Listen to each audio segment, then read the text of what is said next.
Today, I want to talk about a mistake that almost everybody makes when it comes to social skills. And we make it in the workplace, we make it when making plans with our friends, or even just when chatting to strangers, we make it in our dating life. And it's a very simple thing to change. But if you work on this, your interactions in all these areas will go a lot smoother, and you'll also find that people just like you more. They may not know why. So, what is this mistake? It's giving people unnecessary work. And when you hear this, you may think, well, I'm not giving anybody work, so why should I even listen to this conversation? Well, just bear with me. I'm sure you will find at least one or two examples of things that you do, but you're just not aware of it. So the problem is that we all live very busy lives, most of us at least. And we all have a lot of things to think about and to do. And because of that, we tend to make little shortcuts here and there. For example, when we want dinner and we don't want to do the work of actually cooking it and buying the ingredients and everything, we just order in. It saves us time in our busy lives. So one of the ways that we also do this is when we are communicating something, especially at work, but also with friends, or when we are communicating with strangers, like socializing for the first time, we often go only halfway. We communicate just enough for them to get what we're communicating, but it still leaves them with a lot of work to do.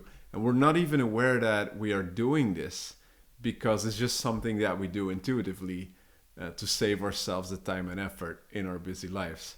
Now, the thing is that this other person whom we're communicating with also has a busy life. And when we do that, they may not consciously think of that, but they just get a little bit annoyed with the way you communicate, and they're not able to pinpoint or articulate what it is, but they will like you just a little bit less than somebody who doesn't put them in that position.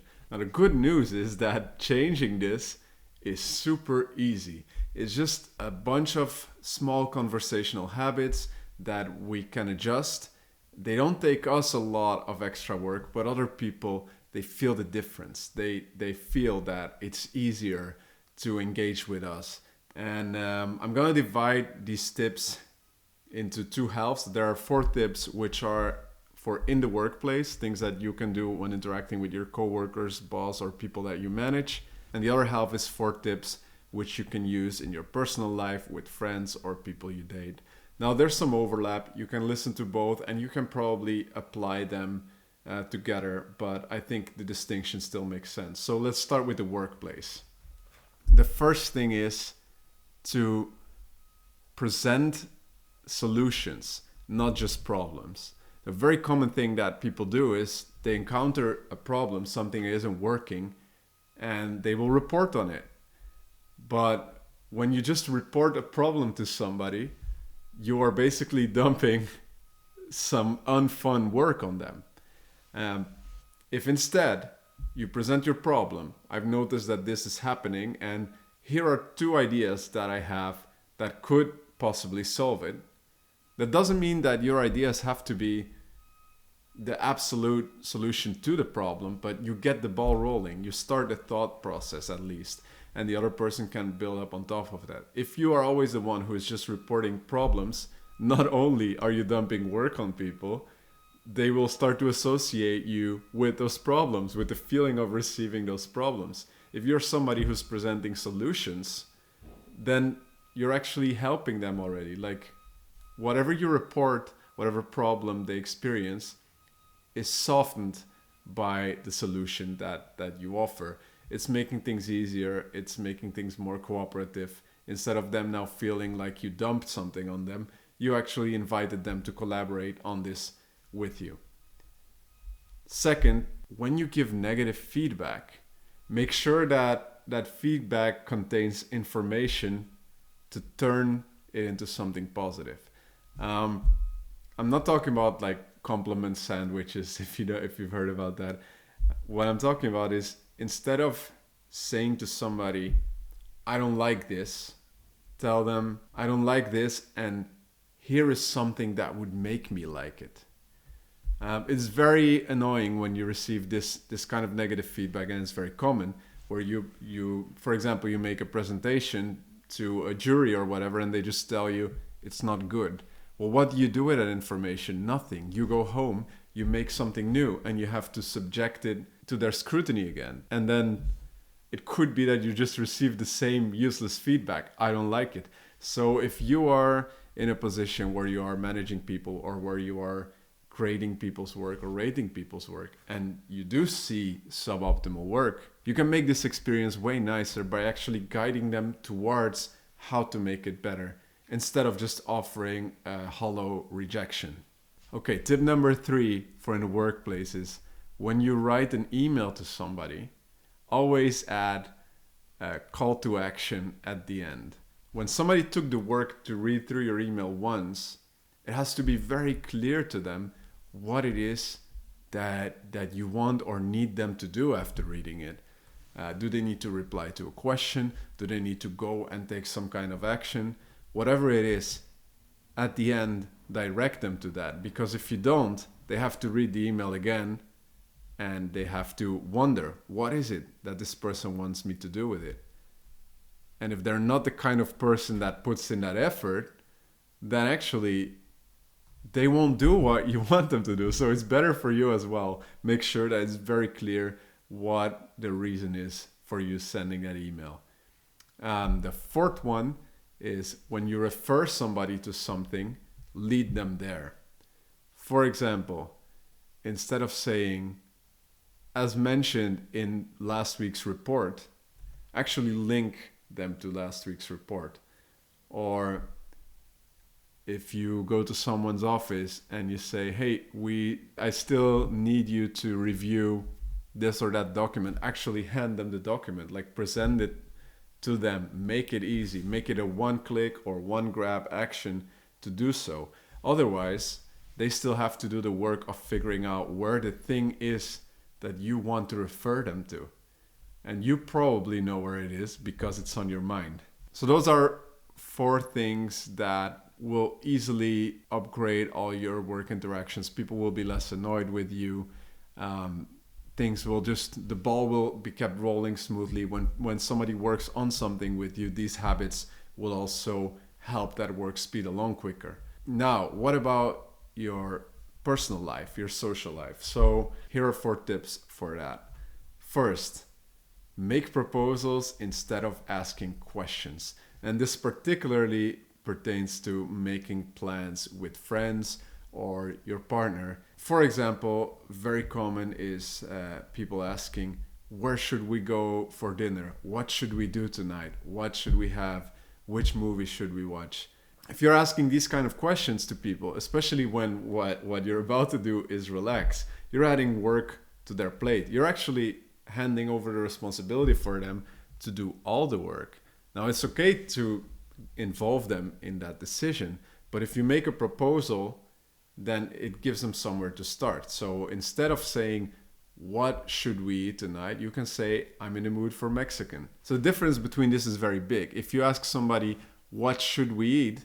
They have to choose between all the options in the world and present it to you to see if you agree with that. If you make a proposal, the only thing they need to consider is, do I like this proposal? Yes or no?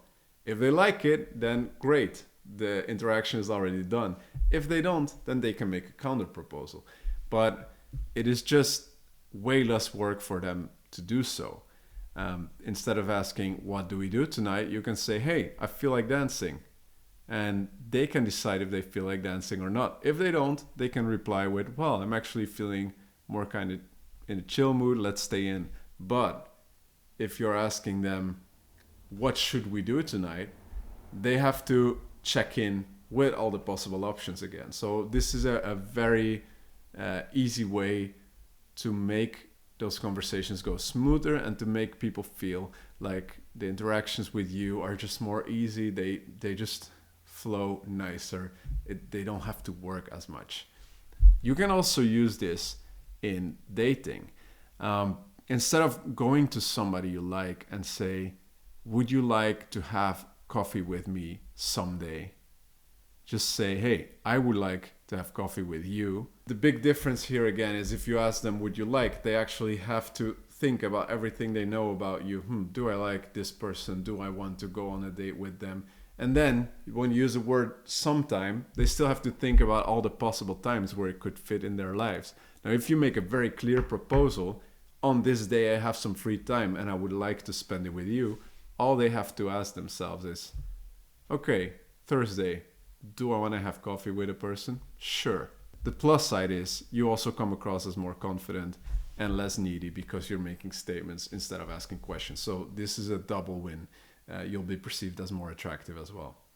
Then, second tip, don't ask for favorites or for the best thing. Why is this? If you ask somebody, what's your favorite movie, for example, they have to go over all the movies that they liked and like compete them against each other. They're not consciously doing this, but as a result, people are often a little bit stuck and they would think, oh, I don't know. What is my favorite movie? And actually, when you ask me that question, I would like go over categories. Would it be a funny movie? Would it be my favorite scary movie?